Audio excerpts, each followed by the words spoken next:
Moody's decision to leave South Africa's credit ratings unchanged on Friday indicates that South Africa is still on the investment grade rating.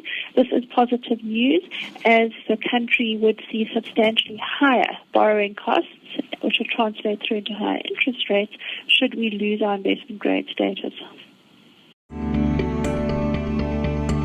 The government's credit metrics are still roughly in line with similarly rated peers, and the external position is manageable despite the rand's weakness and a number of other factors.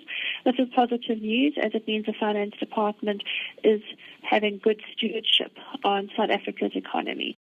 So from that perspective, they have indicated a number of measures to move away from this negative outlook to stable.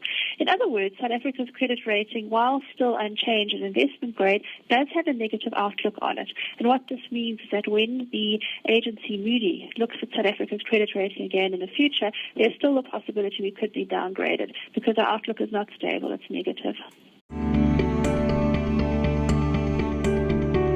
Currently, South Africa is at risk of losing its rating. So if it wants to maintain it, if it wants to move from negative to a stable outlook, then the agency had said that government needs to deliver on commitments that support growth and stabilization and reduce government debt, and certainly improve business confidence. Indeed, greater improvement of business confidence and investment confidence and substantially faster economic growth in the region of 3.5% plus could ultimately see South Africa potentially even seeing a higher credit rating.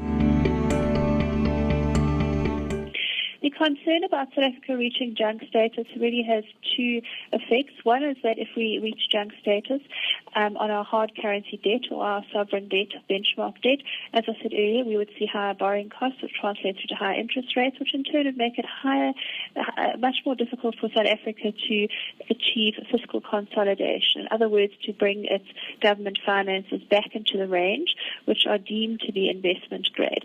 So loss of investment grade is problematic because it can take up to 7 years to recover it, and during that period South Africa would likely experience a higher interest rate environment and also greater volatility in its financial markets, particularly the rand.